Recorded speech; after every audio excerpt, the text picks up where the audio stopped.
Okay. Yeah, anyways, you might as well do like a sort of a little introduction into like meta intro, what it is, and just sort of like our different roles in the project. So I feel like people are always curious to know this as well. Yeah. I'm happy to give a little bit of an overview, first of Metaintro. So hi, I'm Brad, CTO here at Metaintro. We're building the professional resume wallet for Web3. When Lacey and I set out to build this business, we've been involved in a couple of labor marketplaces previously, and we've identified, and I think the market would agree as well. There's an inefficiency in the hiring process right now. It's slow.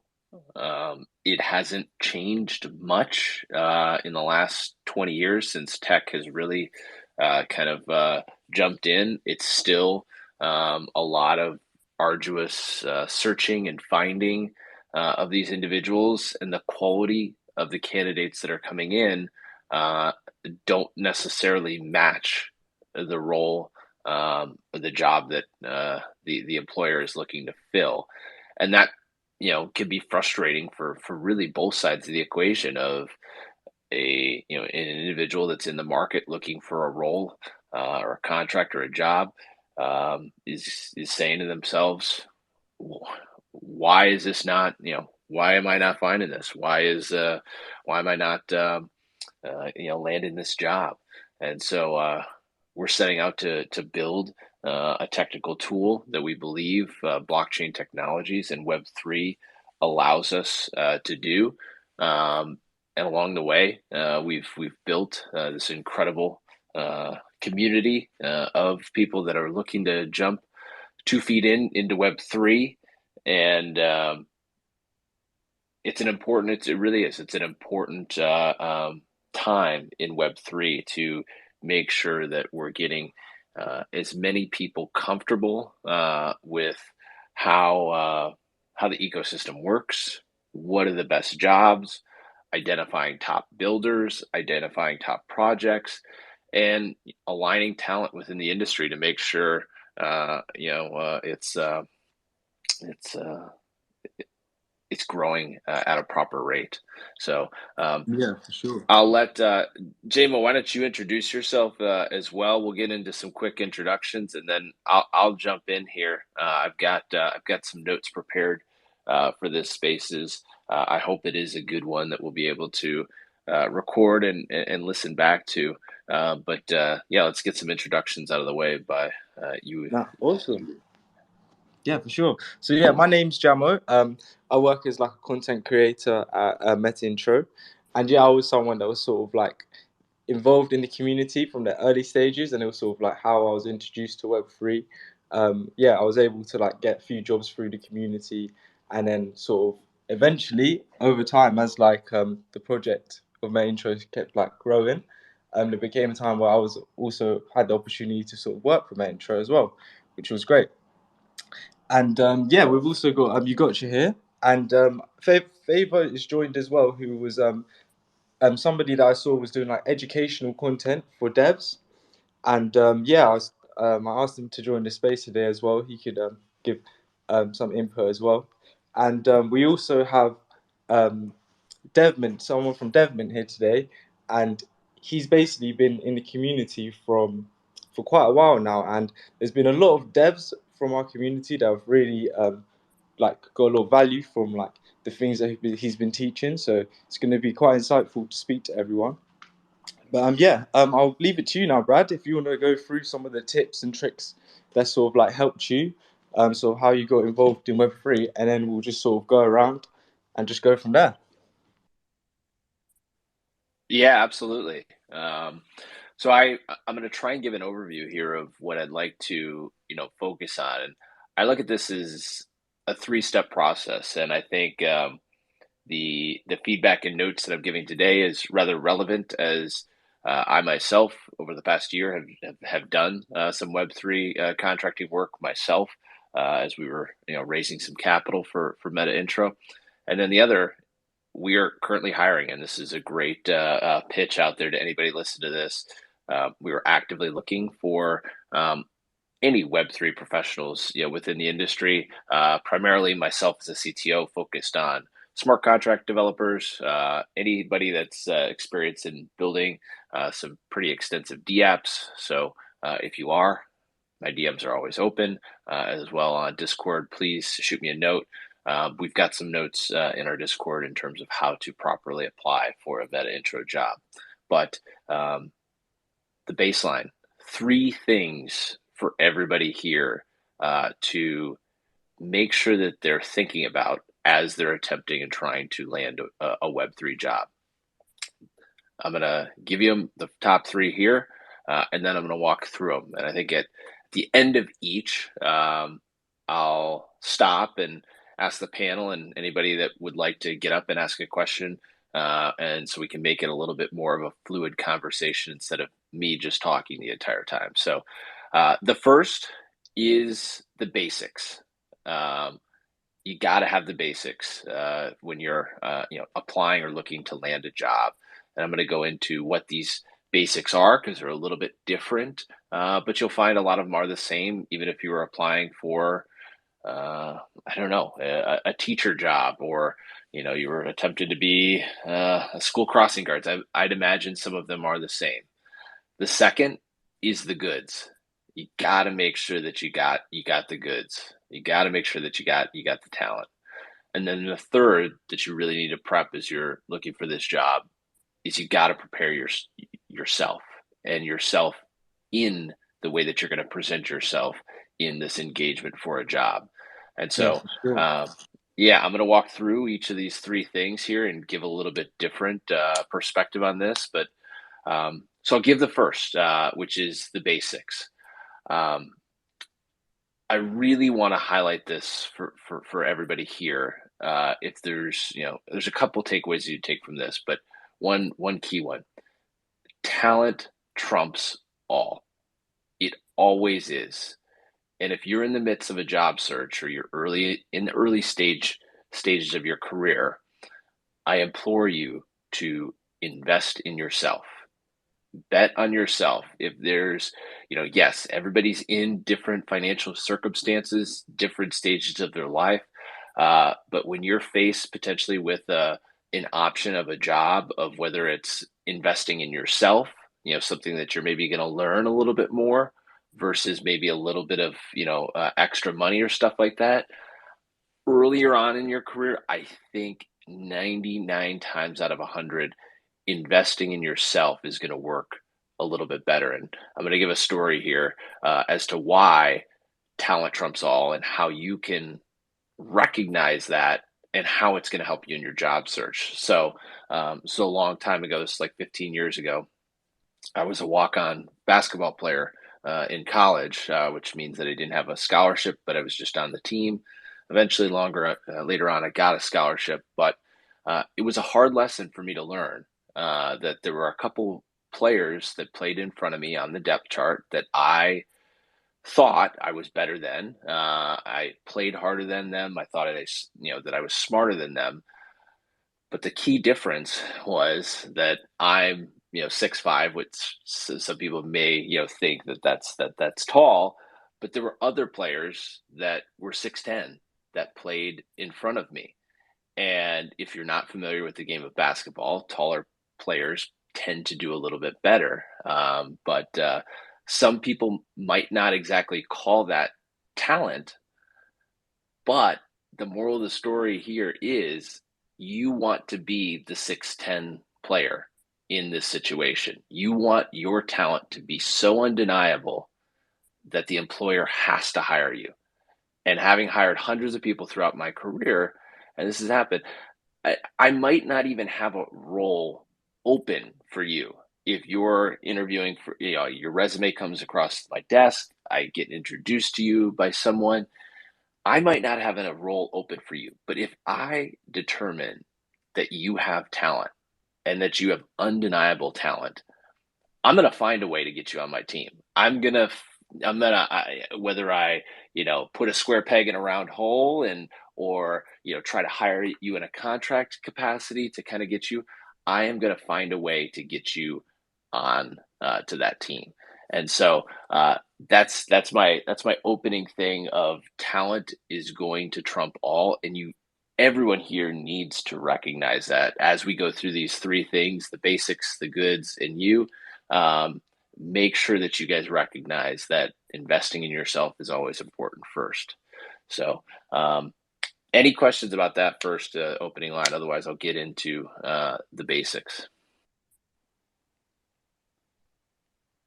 Nope, seems right. Seems about right to me. Nice, nice. All right. So the first, the basics.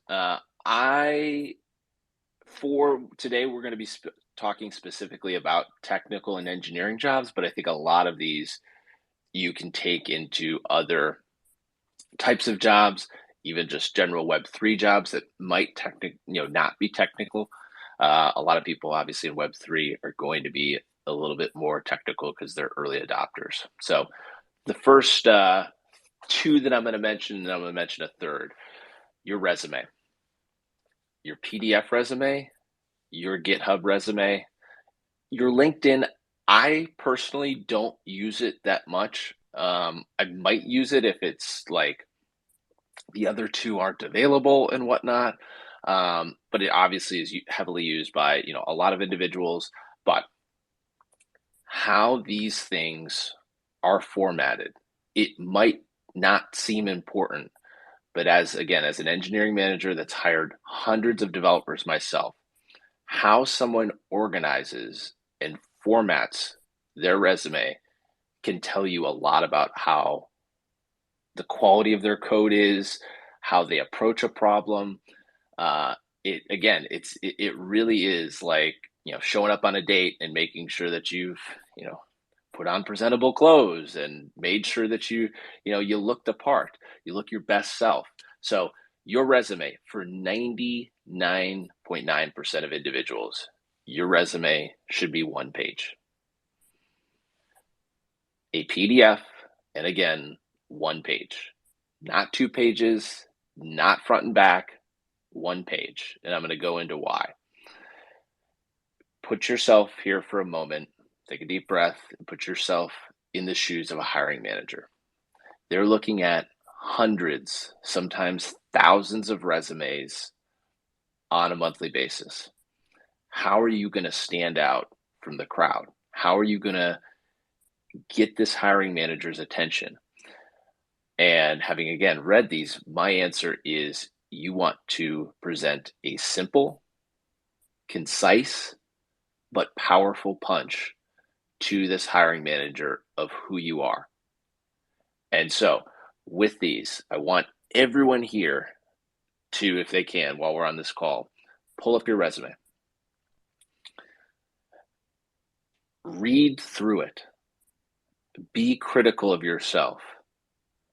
I'd recommend, I personally do this even today as myself. If I'm presenting a resume, whether it be to an investor, whether it be to another job, I send it to 10 of my friends. I send it to friends that I think are even going to give me critical feedback to look at it and say, what doesn't make sense? Because the person that's read the resume the most is yourself. And sometimes you're not going to see, it could be even a simple grammatical error that your mind is just not, missing. So as you're reading through this resume, here's a couple things that you want to make sure. One, is it grammatically sound? Sounds simple. There's a ton of tools online that you could just throw in each of these sentences to make sure that they're grammatically sound. Two, is the sentence structure consistent? So simple things like you're speaking about yourself in third person versus how you're highlighting all of the different tasks, responsibilities, and achievements you've had in each of your jobs. Be consistent in how you're describing this. And again, yes, I definitely am looking through this to see your experience, but the way in which you present this is also incredibly important. Third, how is your experience formatted? And this is a little bit of a loaded piece of how is your experience formatted to this specific job? And so for this, and my wife has actually done quite a bit of career coaching herself, specifically with people with interviewing and applying for technical jobs. You might, because a lot of engineers have different skill sets, you might want to have different resumes for different types of jobs. Maybe you're going for one maybe you're a full stack developer, and this one calls for you to, be a little bit more on developing smart contracts. Maybe there's a role that's specifically for DApps and requires a little bit more front end work. You might want to have a resume that reflects that work for each of those two types of roles. So that's on the resume. That's on the resume. Next, your GitHub. Your GitHub is one of the first places, provided that I look through the resume and it looks like you've got skills, it looks like you presented yourself properly, I'm running to your GitHub. First thing I'm looking for, does it have any up-to-date work?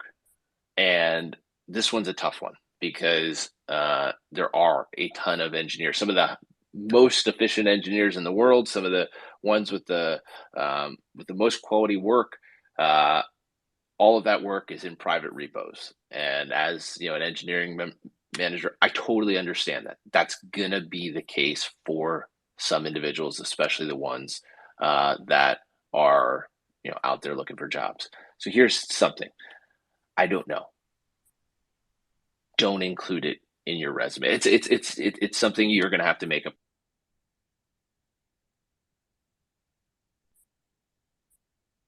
first things to do is to go to a GitHub.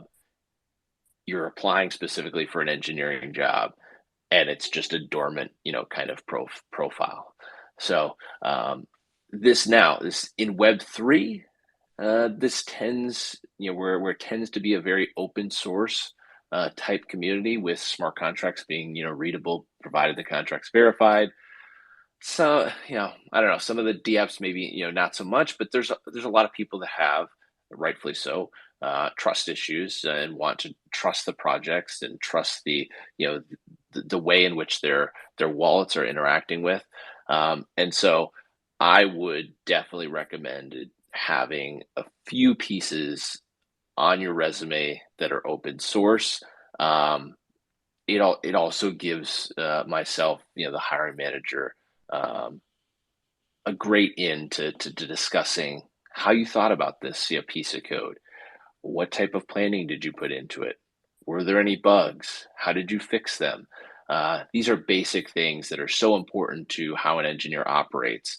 And again, when I talked about being clear, being concise in your resume, it almost is the same here in your GitHub. If you've got, it even could be a very small personal project that you're working on, that only you're working on. I would love to talk to you about that, and learn about how you're thinking about that, as opposed to something that is whether it be a fork or one simple README update.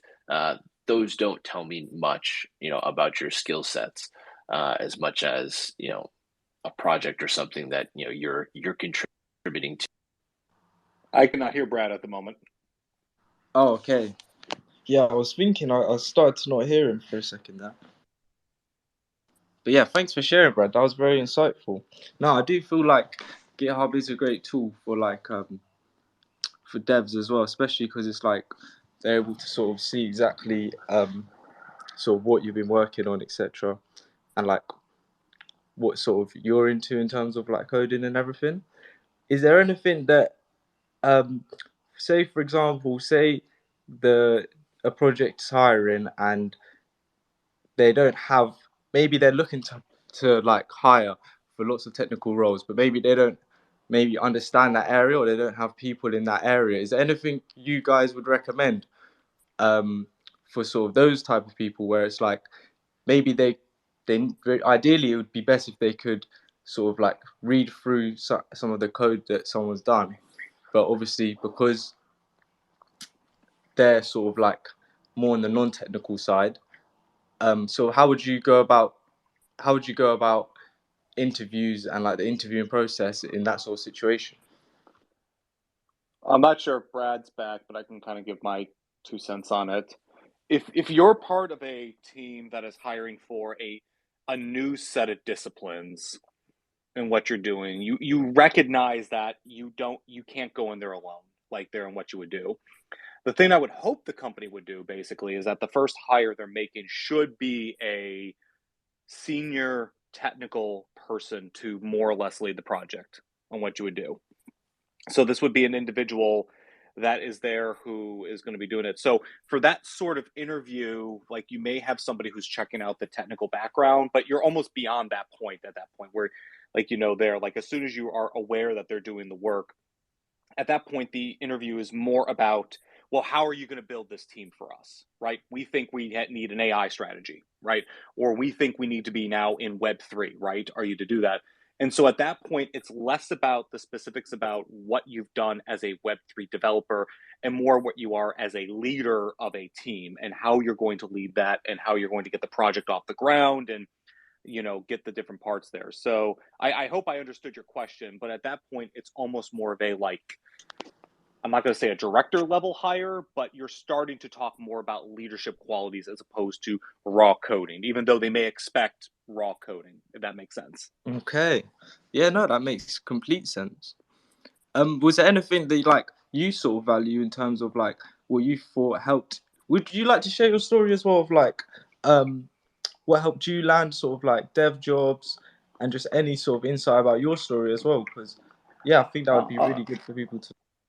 Yeah, I mean, like, so I guess I'll talk about the the exception that proves the rule here, right? And this is like my craziest job I've ever gotten hired for. So, like, I had 7 years of experience as a Python developer, and I've always been a non-traditional career person. I've started with a business degree. I went in and kind of had to piecemeal together my resume, and I had weird gaps in my resume, right? And what I would do, even though I was 7 years of a Python developer, I never had traditional development background, so that if somebody really dived into my background, they could see kind of weird spots, right? Because I had mostly on the job training for what I'm doing. So like Yeah.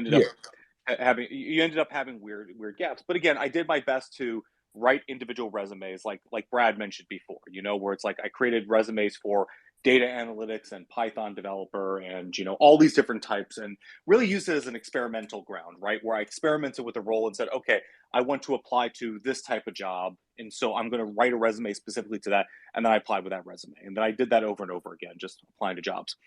One job basically came in and basically said they were looking for a Python developer, and I got a position with a really, really well-known company in Raleigh. I went in and I did that. And at the time, I just knew it was a Python job. I didn't know what Python job it was. So I went in there, talked to the recruiter. 30 minutes in, the recruiter liked me, but I didn't know what the role is. And I asked him if he could send me, what the job posting. He sends it back to me, and it turns out it's for a senior AI data scientist. And I wasn't senior, I wasn't data scientist, I wasn't anything at that point that was even close. So I looked at it and thought, well, they screwed up, never going to hear from them again. A few days later, guy says, manager wants to speak to you, can you come in and talk? And I'm like, oh, that's interesting. So I go in, and I know like I'm out of my depth here, and I know that, but all I can say is like, look, I'm going to take this interview. I have I don't know why they're looking to talk to me, but I'm going to take this anyway. And so the guy just asked me about my experience. So I take him 30 minutes and I just tell him about what I did. I told stories about how I solved problems, how I did Python, how I did development work, how I did, all these things. And I just told the story the best way I knew how. Even though I didn't know the job, even though I didn't know what was going on, I just knew, look, he wants to hear about my background. I'm just going to focus on that and tell as confident as I could. 30 minutes later, get off the phone, and he says, well, Brian, that sounds great. Let me tell you about the role. And he starts talking about all this ML stuff that they're going to be doing, which, machine learning, which, again, I told him I didn't do that, or I didn't say I didn't do that, but it was clear from my background I didn't have that. And so he did that. So they fly me in. So I get done with that interview. They fly me into their office in Raleigh, and they end up doing an interview. I meet the, eggheads I'd be working with who are like PhDs in machine learning and AI. And here's little old me with my bachelor's degree in self-taught Python. But that interview went well as well. So I finally get to the final interview with the director He's the manager of this group, and he basically goes to me and says, "Okay, Brian, like, we know you don't have the level of experience to get this job. Like, we know this." And he's the first guy this entire time to do this. But he stops and says, "But the manager wants to hire you because you have a skill we don't have on this team, which is we have lots of really smart researchers who know how to develop solution, who know how to do research and come up with ideas. We have nobody who can format that into a solution. We have nobody who knows how to talk to the development team. No one knows how to scale this thing, and we're missing that." And so basically, I went through the interview process being as confident as I could, having no clue what job I was interviewing for. And then finally, at the end, they let me know. And so eventually, I went home and they sent me a job offer that, eventually I declined. I ended up taking a job at IBM, but ended up being a pretty good job. But the thing I learned there basically is that even though I had no clue what the job was, I basically just went in full confidence. And I guess that'd be the thing if you're going to be going into these job interviews and you're going to be doing teaching, you're going to be doing this, and especially for a new role, because imagine many of you folks are trying to get into Web3, you're trying to get into a new field. Your job is not to hedge your bets. Your job is not to tell them, "Oh, I can't do this." Your job is to present yourself as best as you can and let them decide what you should do, what you can do. If they don't like you, they can say no. But your job is not to try to hedge it and try to do that. Your job is just to be as confident as you can and be able to present that information to, to the group and whatever you do. And I think Brad's talking a lot about that with the group, where it's like when you set up a good GitHub, when you set up a good resume, when you do those things, all you're trying to say is, "I'm competent at what I do. I'm confident in what I can do. And I'm the best person you're going to find me." That's all your job. And if you get those little things right, eventually a lot of little things ends up to a big win when you get a hire. So that's at least one of my stories that I've had from my background, what I've done. Oh, that's awesome. Thank you for sharing. Now, yeah, I think we'll move on now to Favor as well, because this is someone I saw had some great like educational content on Twitter for like devs. So I just wanted to speak to him, see sort of like what's his perspective on everything, what's helped him get work in the space, etc. So yeah, I'll leave the floor to you. Yeah, hello everyone. My name is Favor. I'm a back-end developer and a Web3 dev role at Showcase. So I've been in Web3 for about give or take 2 years. In that time, I spent my time creating content around Web3 and web development in general. Yeah, so I've got the chance to work with several Web3 projects. I haven't got a chance to work with Chris Brown in one of his NFT projects with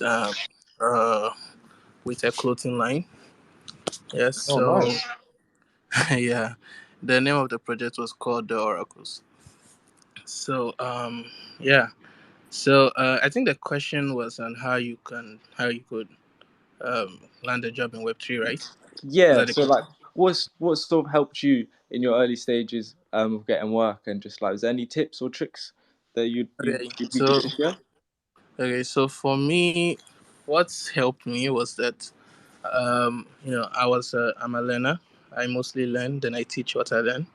So I started out by creating content in Web3.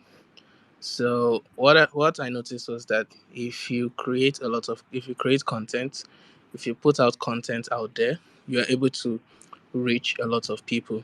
And when you think about it, that's the way you met me, right? That's how you discovered me. You found me through my content. So what I think is that if you wanna land a job like in Web3, I mean, in the initial phases of like Web3, when Web3 was newer, I mean, it was easier because there weren't that much people in Web. There weren't that much builders in Web3, but now there are like a lot of builders. So the best option would just be like to I just started creating content.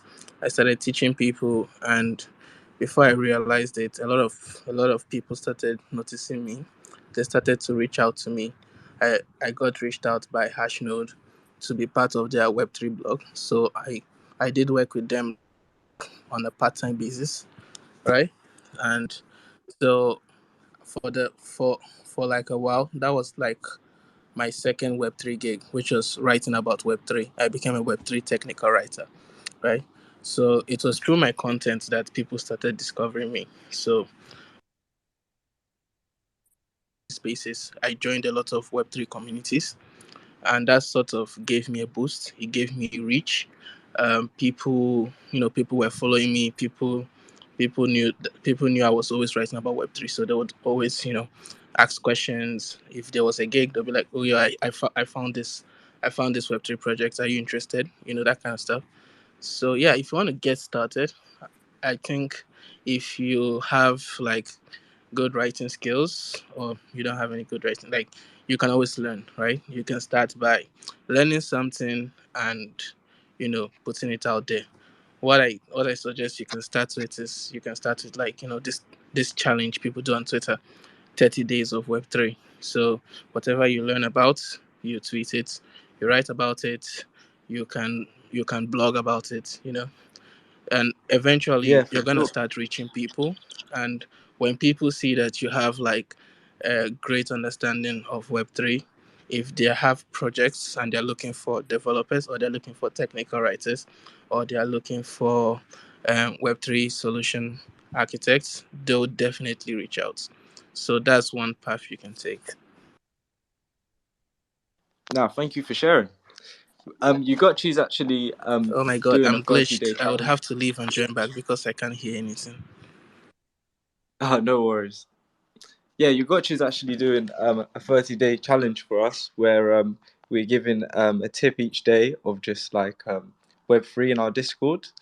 And yeah, I do feel like learning right now, especially in the bear market, I feel like it's just like such a great thing. And like to be constantly learning, regardless of like the market conditions, the person that's learning the most is gonna be able to like progress the fastest.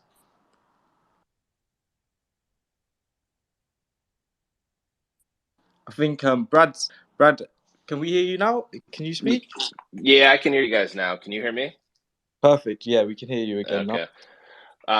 Sorry about that. Where did I get cut off in my soliloquy? I think it was right about, you were right at the end of basics, I think. Shoot. Right at the end of basics. All right. So did you guys miss the whole second point? Yes, we All definitely right. missed the whole second point. Nice. All right. So the second one that I was going to go. By the way, because I think I missed. Did anybody have any questions on one, which was the basics? No, and other than taking your point and saying that multiple resumes, that's pretty much my go-to. And the hundreds of people I've mentored and getting the most useful advice, especially if you're giving saying one page per person, getting multiple resumes for different roles is the best way that you can get yourself qualified for jobs better in what you would do. So I 100% am behind that. So I guess I'm giving support to that, but I didn't hear any questions. Yeah, if anybody else here has questions, again, please come up on stage. Yeah, that is a little bit of a power tip, and I think now that I've done the other 2 points on my own with nobody to hear, I got that question here. I'll give a good one into number 3, but that is a little bit of a hack to get out there and get yourself more aligned with a role. Yeah, that's grammatically sound, good sentence structure. How's your experience formatted? And then, of course, your GitHub. Awesome. I think we've got a few questions now from the community, so I'm going to just add people one by one, and yeah, feel free to let us know anything that you think we can sort of share with you that would help you out.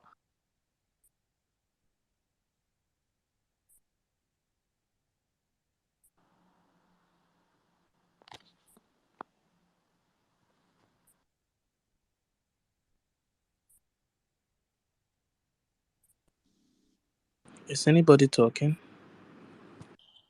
Hello, Mr. B. Do you have a question regarding dev work in Web3?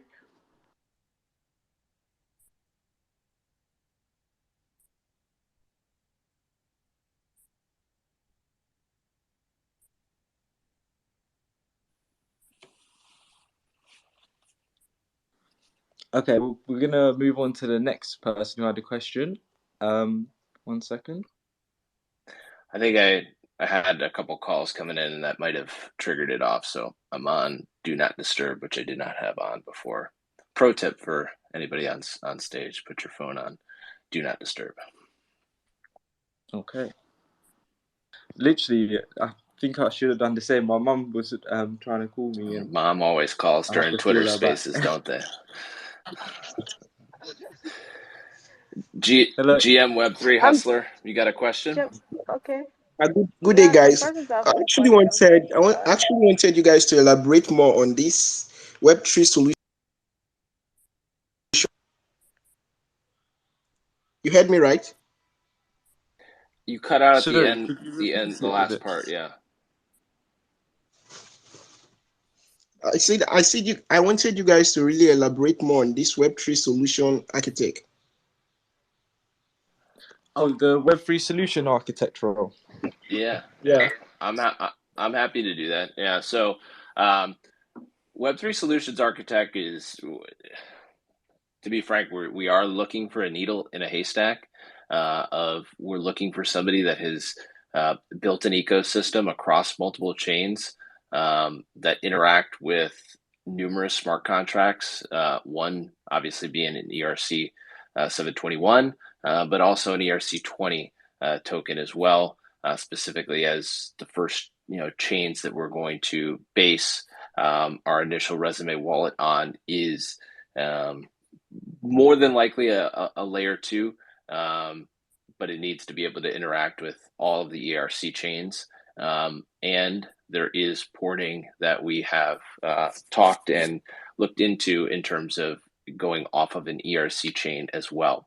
So a solutions architect would be somebody that is going to have experience in not only building such infrastructure out at scale, which has been utilized by hopefully millions of users. But I think I would be more than willing to chat with individuals that had a smaller user base that they have interacted with, but also probably more importantly has taken something like that and scaled it, because we expect the Metaintro skill badges that we're going to be allowing individuals to mint into their wallets to be into the millions, and having a product that can support that for millions of job applications, millions of jobs, it needs to be robust. So that's specifically what we're looking for in the Web3 solutions architect. Is that helpful? I'm getting 100. So yeah, it's really helpful. I really appreciate. Yeah, no problem. All right, so back to like I said, I got done with the basics in terms of your resume. I'm going to move into the second piece, which is the goods. And it is my belief that this has become much, much, much more accessible in Web3, where the cost to getting involved in a project, starting your own project, or even connecting with an individual, like there's many people that are taking their Web 2.0 identities and creating an entirely new Web3 identity from scratch and jumping into a community or a project and creating, in an entire career for some people. I do know some individuals that have created an entirely new career to learning an entirely new skill. And so that bar has really, really lowered in terms of the cost and the opportunities. So my recommendation, the goods, you need to prove to this hiring manager that you have the skill set to accomplish the job. The easiest way and the closest way that a hiring manager can match that to the job is by seeing an example that you've worked on recently.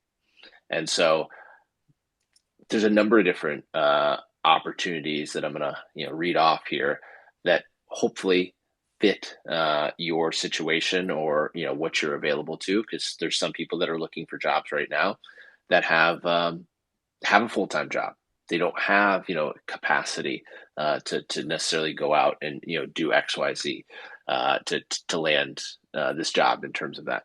There's people that maybe, are handcuffed in terms of skill set to getting involved in things like this. I highly, highly, highly recommend starting your own little utility project in some way, shape, or form and owning that yourself and finding a few users, or even, this is one of the best because I've done this a number of times myself. You might even build it just for yourself. You might just say, you know what, I've interacted with this Web3, company or contract or coin or NFT collection myself, and I really just wish it did Y. This could be let's go with like the most basic example that doesn't even require any connections to a smart contract or a D app or a coin or anything. This could just be a simple, it could be a blog. It could be something that you're just simply writing about this project and you're doing it on a consistent basis and you're walking through what you're seeing, what you're not. This could be for instance, let's just say you're a technical research writer. You can be writing, weekly about a DeFi protocol.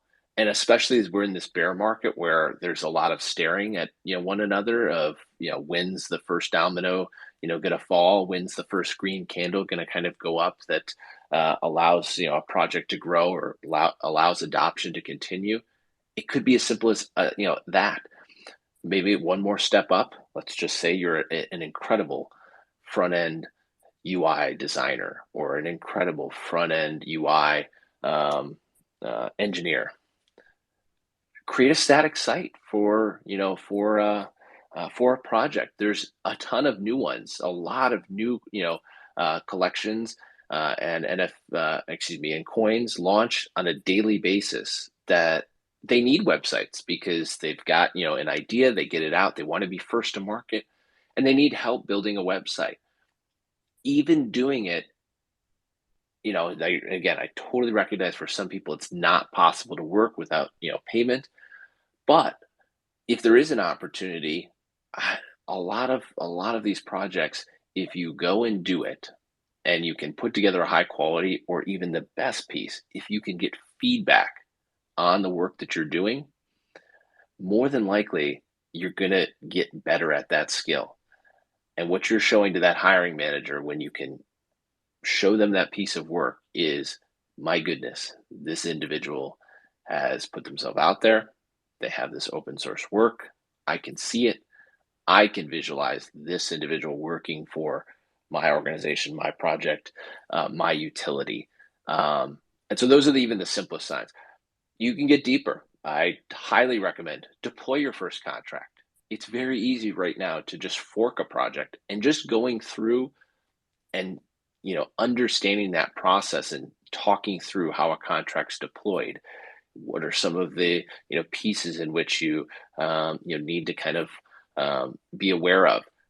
Also totally available. You can do this on test nets on any of the layer 1s and the layer 2s. There's faucets that'll give you ETH, Matic, and you can easily deploy your own smart contract to a test net and have individuals interact and utilize it.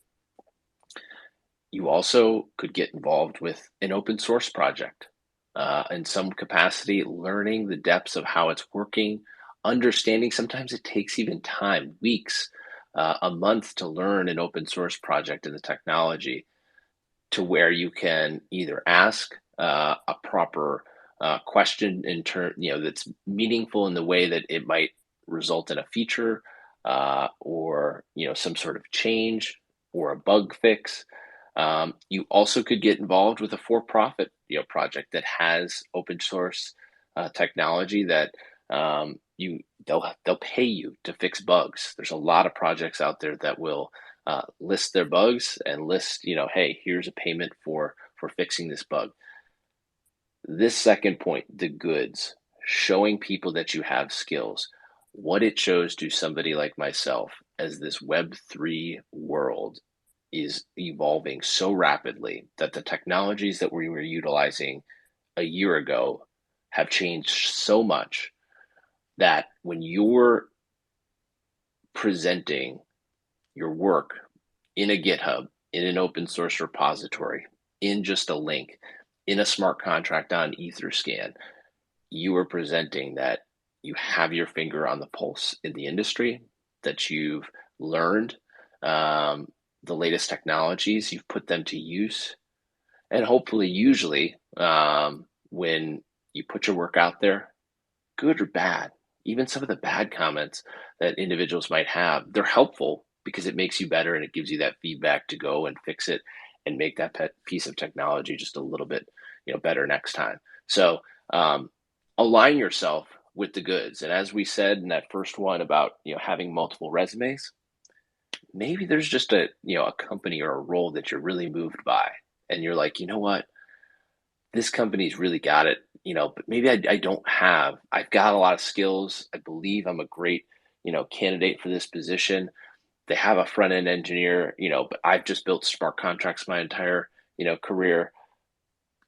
Put yourself out there. Maybe go and build that, build a front end site and say, hey, here's what I've kind of built. It's my take on it, and see what, a community or an individual says.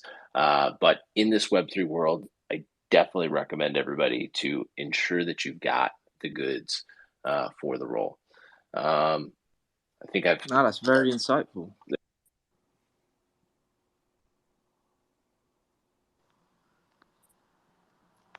No, for sure. I feel like that's sort of like how I look at it, and I feel like from what I've heard, there's been quite a lot of people from the community where that's really sort of helped them take their skills to the next level.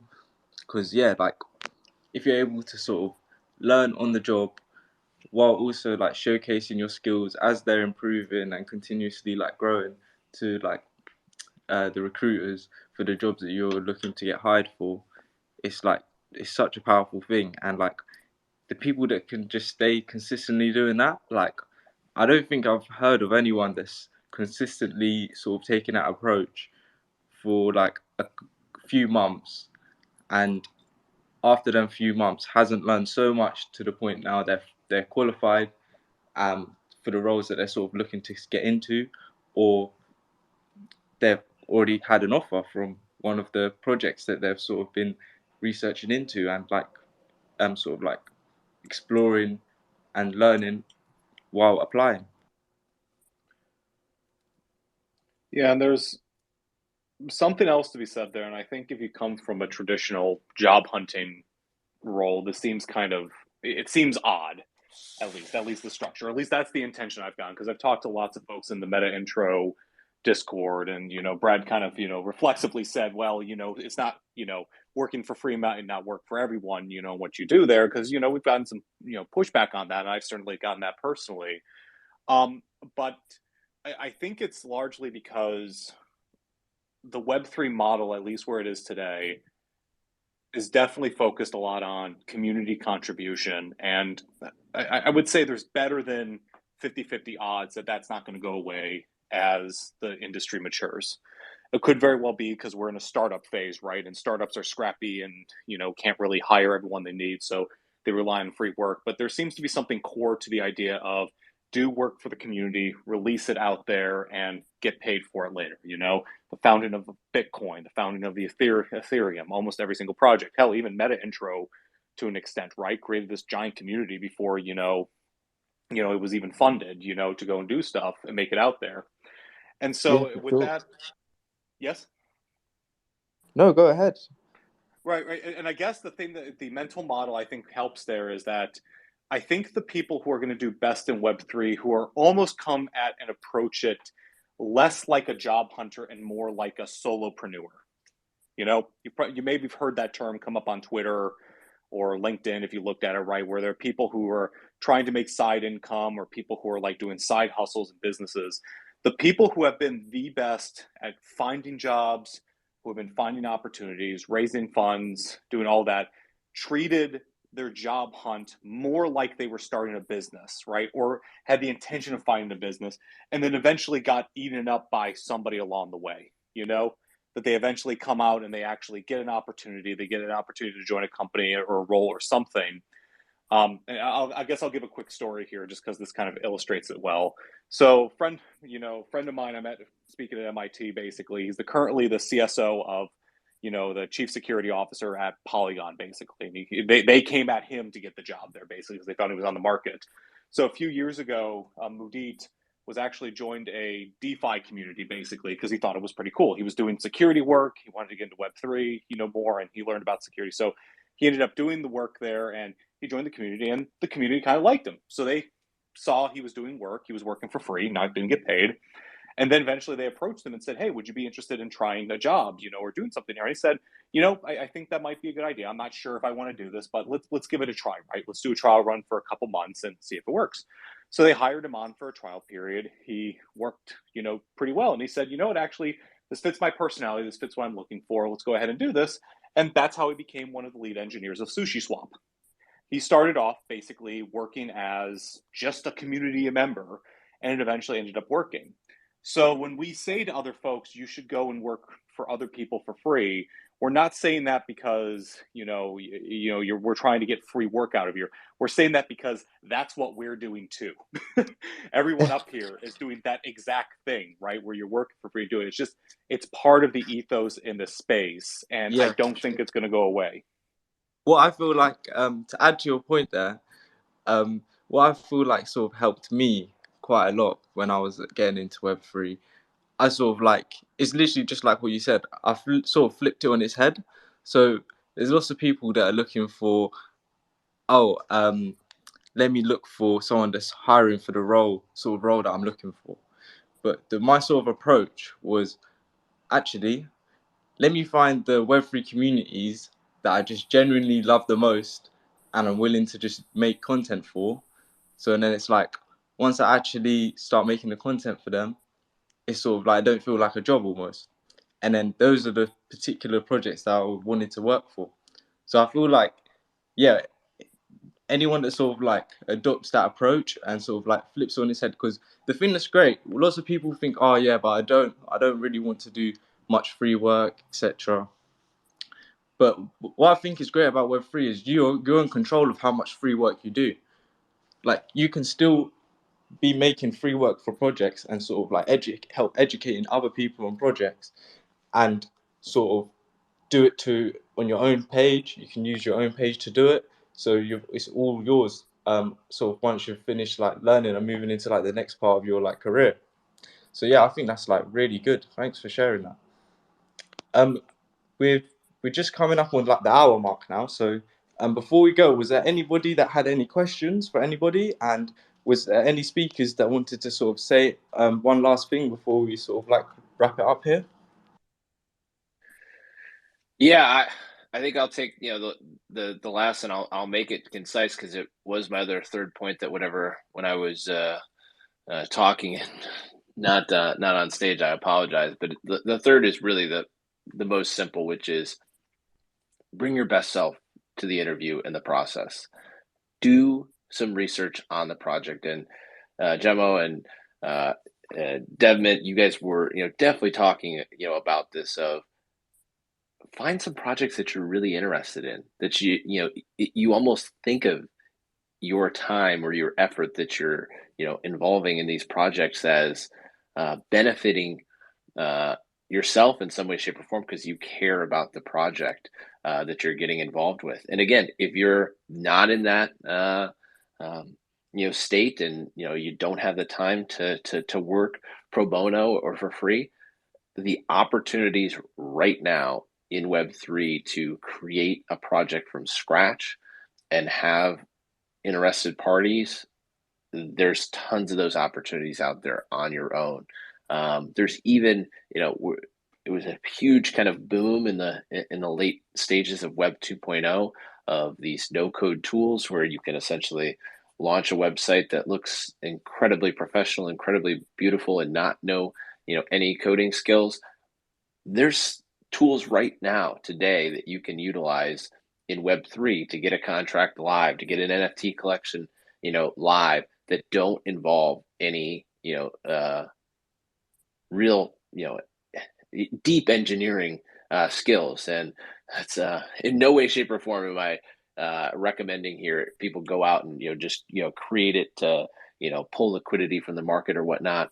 But what happens, and I've done this myself, when you can see the mechanics of how a contract is deployed, how a DApp is interacted with, how a website serves a web page, when you can start to use some of these self-serve tools and see the way that it works, you begin to understand where you can really learn these skills. And so bring your best self to an interview in a process, be unique, do some research on the company, send even honestly, if somebody sent me a one-line email that was like, hey, I can see this, I could see the vision that you guys have for the project.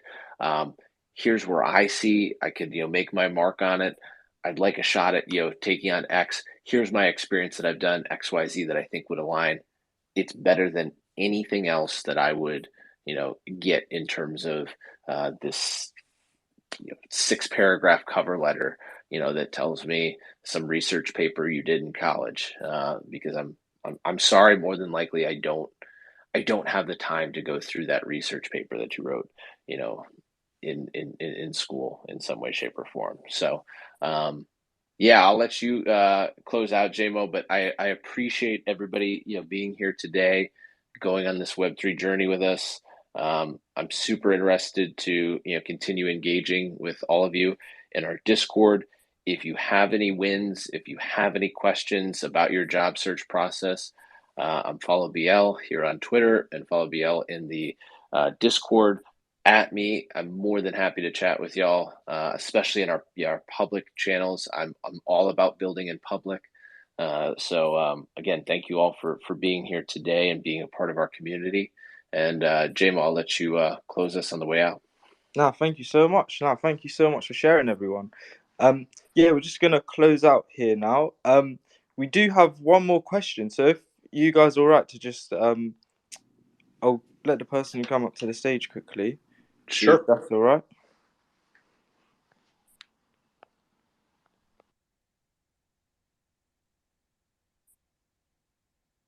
Darshan, did you have a question? Would you like to share just before you close up?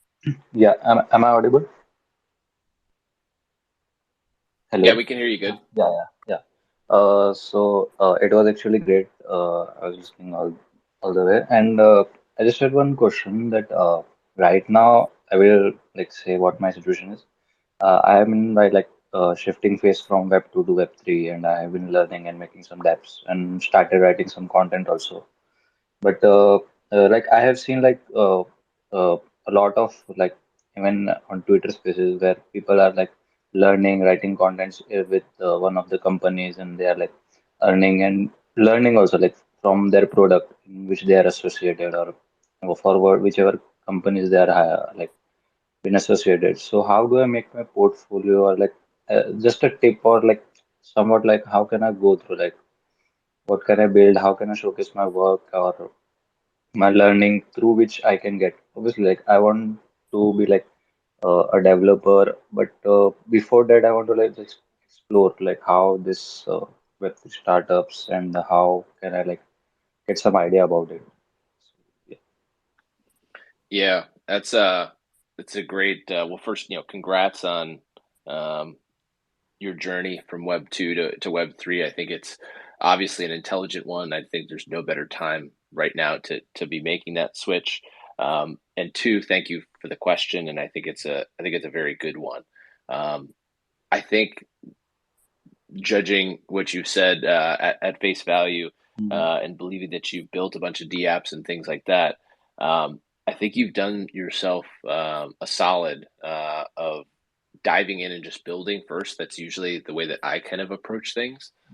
My recommendation to you would be to go back to that first thing that I was talking about, which is dive deeper on some part of the stack. Because right now you have a good understanding of how a DApp's working, how it's interacting with a contract, how an ecosystem is kind of, evolving and building. Dive deep on one aspect of the stack. It could be Solidity. It could be specifically design. It could be Wallet Connect. It could be, some live listener, that's offering, could be a swap. It could be, something that, requires real time. Dive deep on one. And again, this is usually the way it goes. It's either something you're obviously very skilled at or something you're very interested in.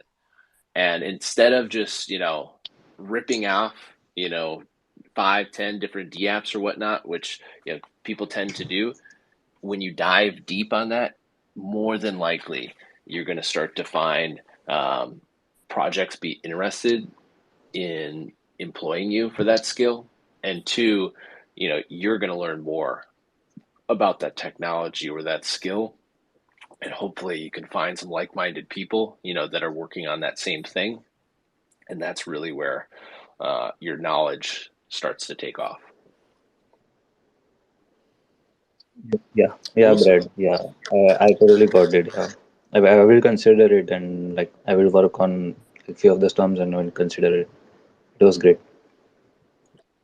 Perfect. If Awesome. you have any questions going forward, feel free to get in touch through the Discord, Yeah. and yeah, someone from the team will help you out any way we can. But yeah, thank you for everyone that joined the space today. We're gonna have another space in a week or so. We're gonna focus on different Web3 roles. So feel free to join that if you're looking for a different type of role in Web3 or just want to see and learn more about what's going on in the space. And except from that, we just trying to think if there's anything else. We've got um, another podcast episode coming out in a few days. So if you're looking for some insight into some, we basically do with our podcast, we have different recruiters that come on. It's called the Recruiting-ish podcast, and it's a great place to sort of see some insight into what recruiters are looking for and what they sort of what they think is important. Because I feel like that can help and go a long way with the hiring process. Just by understanding more of what the recruiter is looking for, what they value, then it's going to allow you to sort of position yourself as well. So yeah, thank you so much for everyone that joined today, and any more questions, feel free to drop them in the Discord, and we'll be answering them all day.